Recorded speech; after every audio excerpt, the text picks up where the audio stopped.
কোন ক্লাসে পড়ো? ক্লাস 6 এ। তুমি কোন ক্লাসে পড়াশোনা করো? 8। স্বপ্ন কি? স্বপ্ন তো আছে অনেক বড়, বাবা মার পাশে দাঁড়াবো বড় হয়ে। আমাদের যে মাদ্রাসার শিক্ষা ব্যবস্থাটা এর আগে অবহেলিত ছিল। এখন আমি দাঁড়িয়ে আছি জামবাড়িয়া দারুসোনা নেশারি দাখিল মাদ্রাসায়। এখানে আমার অনেক দিন ধরে আসার প্ল্যান ছিল, বাট আসতে পারিনি, বাট আজকে ফাইনালি এসেছি। আজকে সকল স্টুডেন্টদের সাথে কথা বলবো যে তাদের ভবিষ্যৎ পরিকল্পনা কি, তারা কেন পড়াশোনা করছে এবং এখানকার পড়াশোনার মানটা কি। সো চলুন সম্পূর্ণ ভিডিওটা দেখে আসি। আসসালামু আলাইকুম। ওয়ালাইকুম আসসালাম। তোমার নাম কি? আব্দুল আল মুহিত। কোন ক্লাসে পড়ো? ক্লাস 6 এ। ক্লাস 6 এ। জি। তোমার কোনো স্বপ্ন আছে? জি আছে। কি সেটা? বড় হয়ে আমি ডাক্তার হব। ডাক্তার হবা? জি। আচ্ছা, ডাক্তার হবো তো মাদ্রাসায় কেন পড়ছো? মাদ্রাসায় পড়ছি কারণ এখানে আমি বিভিন্ন ইসলামিক ধর্মের বিষয়ে জানতে পারবো, সেই জন্য। ও আচ্ছা আচ্ছা, মানে এদিকে ক্লাস এদিকে তোমাদের বাংলাও তো পড়ায়, বাংলা ইংরেজি আরবি তারপরে বিজ্ঞান এগুলো সব তো পড়ায় নাকি? জি, সব পড়ায়। পাশাপাশি মাদ্রাসায় পড়ে লাভ কি, তুমি ছোট থেকে ইসলামিক বিষয়গুলো জানতে পারলা। জি। কোরআন শরীফ পড়া এখানে, বা এগুলো তুমি কোরআন শরীফ পড়তে পারো? জি পারি। সত্যি? জি। তুমি এই মাদ্রাসায় কোরআন শরীফ পড়তে শিখেছো না অন্য কোনো জায়গায়? না, অন্য জায়গায়। অন্য জায়গায় মসজিদে? জি। আচ্ছা আচ্ছা, তাহলে তুমি কি হতে চাই বললা? ডাক্তার। ডাক্তার হতে চাও? কেন ডাক্তার হতে চাও? অসুস্থ মানুষদের সেবা করার জন্য। অসুস্থ মানুষের সেবা করার জন্য। ওকে, অনেক অনেক ধন্যবাদ তোমাকে। তুমি ক্লাস 6 এ পড়ো না? জি। ওকে, স্বপ্নটা ধরে রাখবে। হ্যাঁ ঠিক আছে। ইনশাআল্লাহ। ওকে ঠিক আছে, ধন্যবাদ। যাও। আসসালামু আলাইকুম ভাই, ভালো আছো? আলহামদুলিল্লাহ। ভাইয়ের নাম? মোহাম্মদ মাহিম। মাহিম। জি। কোন ক্লাসে? 10ম শ্রেণী। 10ম শ্রেণী। জি। মানে নিউট্রেন? হ্যাঁ, নিউট্রেন। মানে পরীক্ষা দিবা? জি। আচ্ছা, স্বপ্ন কি? স্বপ্ন তো আছে অনেক বড়, বাবা মার পাশে দাঁড়াবো বড় হয়ে। হ্যাঁ। অনেক কিছু করব।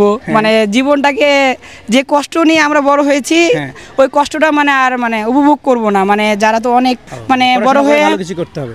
ভালো কিছু আচ্ছা। করব এবং বাবা মার স্বপ্ন পূরণ করব। আচ্ছা, ভালো কিছুর পয়েন্ট আছে। আমাদের হ্যাঁ। স্বপ্ন থাকে এইটা এইটা এইটা, কেউ ডক্টর হবে, কেউ ইঞ্জিনিয়ার হবে, কেউ আবার মাদ্রাসায় পড়ছে, কেউ আবার মাওলানা হবে, এরকম প্ল্যান আছে না? আমি আর যেমন আপনার বিজনেস করব, ব্যবসা করার ইচ্ছা আছে। আচ্ছা। বাবার কাছ থেকে ছোট থেকে শিখেছি ব্যবসা করা, এবং ছোট থেকে মানে আমার ইচ্ছা আছে ব্যবসার লাইনে দাঁড়ানো। অনেক সুন্দর। ব্যবসা এন্টারপ্রেনার হতে হবে। জি। আর সবাই চাকরি করলে ব্যবসা না না, ব্যবসা বাণিজ্য কে করবে? সবাই তো চাকরি করে। ব্যবসা করতে হবে।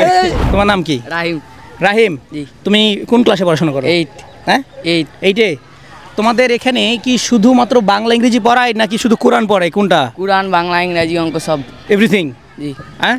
জি। আচ্ছা, তুমি ক্লাস 8 এ পড়ছো। জি। ভবিষ্যৎ পরিকল্পনা কি, তুমি কি করতে চাও? আমি এক পুলিশ অফিসার হতে চাই বা আর্মি। Police officer, army. তোমার নাম কি? আমার নাম সাব্বির মোহাম্মদ। সাব্বির। জি। কোন ক্লাসে পড়ো? ক্লাস 8ম।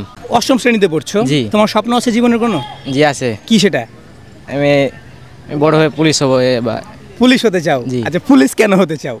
মানে আমরা আসামিকে ধরার জন্য, আমরা যারা ঘুষ খাই বা আসামি ধরলেন ডাকাত করে, হ্যাঁ। ওদেরকে আমি ধরতে যাই, মানে আচ্ছা, মানে অন্যায়ের প্রতিবাদ করতে চাও? প্রতিবাদ করতে যাই। স্যার, আমি আপনাদের স্কুলে আসছিলাম, অনেক স্টুডেন্টের সাথে কথা বললাম, অনেকের ভালো লাগলো, অনেকে ডক্টর ইঞ্জিনিয়ার হতে চায় এরকম স্বপ্ন নিয়ে। তো আমি একটা জিনিস বুঝলাম না, যে মাদ্রাসায় পড়াশোনা করছে, মাদ্রাসায় পড়াশোনা করে অনেকেই ডক্টর, ইঞ্জিনিয়ার, পুলিশ এগুলো হতে চাচ্ছে। আমি দেখলাম না যে কেউ ইমাম অথবা বক্তা এরকম কিছু হতে চাচ্ছে না। এটার কারণ কি স্যার? এটা আসলে এখন আমাদের সরকার বাহাদুর। হ্যাঁ। আমাদের যে মাদ্রাসার শিক্ষা ব্যবস্থাটা এর আগে অবহেলিত ছিল। হ্যাঁ, মানে সমমান দেওয়া হচ্ছিল না, কিন্তু এখন বর্তমানে একটা হাই স্কুলে যার লেখাপড়া করা হয়, মাদ্রাসায় তাও কিন্তু করা হয়। তারা যে চাকরিটা পাবে, আমাদের ছেলেরাও সে চাকরিটা পাবে, এই আশা নিয়ে কিন্তু তারা এই বলছে আর কি। পাশাপাশি আরবিটা শিখতে পারছে। হ্যাঁ, পাশাপাশি কিন্তু আমাদের আরবি শিক্ষা কোরআন এগুলো কিন্তু অতিরিক্ত আছে। এটাও মানে এই দুনিয়ারও কাজ হচ্ছে, পরকালেরও কাজ হচ্ছে। এটাই আমাদের দুটো শিক্ষা হচ্ছে। মাদ্রাসায় পড়ার এটাই সুবিধা, যে যা জেনারেল লাইনে যা শিখতে পারছে এখানে তো শিখতে পারছে, পাশাপাশি আরবি লাইনটা। হ্যাঁ, আরবি লাইনটা কিন্তু আমাদের একটা বেশি আর কি। অন্য প্রতিষ্ঠানে যা লেখাপড়া এখানে তো তাই হয়, তাহলে চাকরির ক্ষেত্রে তার সমস্যা হচ্ছে না, এই বৈষম্যটা তার নাই। কিন্তু আমরা অতিরিক্ত একটা জিনিস পাচ্ছি, যে পরকালের জিনিসটা আমরা এই মাদ্রাসা শিক্ষার ব্যবস্থাতে পেয়ে যাচ্ছি। এই কারণে কিন্তু মাদ্রাসায় এখন অনেক শিক্ষার্থী কিন্তু ঝুঁকে পড়ছে।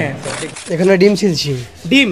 জি। আচ্ছা, এই ডিম কেন ছিলছে? এখানে দেখছি রান্না বান্না হচ্ছে, রান্না বান্না কিসের জন্য হচ্ছে? এটা হচ্ছে আপনার মাদ্রাসা ক্যান্টিন, এখানে হচ্ছে ছাত্রছাত্রীরা খাবে। মানে এখানেই যে দুপুরের যে খাবারটা বা জি।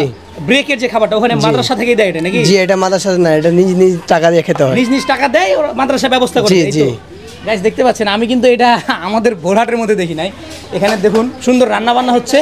আর এটা হচ্ছে ওই ক্যান্টিনটা, এখানে খাবার সকল ব্যবস্থা একটু ক্লোজ। এই যে এটা হচ্ছে ক্যান্টিন। এখানে কি শুধু একটু কথা বলা যাবে আঙ্কেল? এখানে কি শুধু স্কুলের বাচ্চারাই খায় না বাইরের মানুষ কিনে খেতে পারে? স্কুলের বাচ্চারাই খায় বেশিরভাগ। স্কুলের বাচ্চারাই খায়। ওই যে দুটো হাফিজ আছে, হ্যাঁ। হাফিজে মাদ্রাসা আর এই তো মাদ্রাসা। মানে দুটো মাদ্রাসার ক্যান্টিন এখানে করা হয়েছে জি নাকি? জি জি।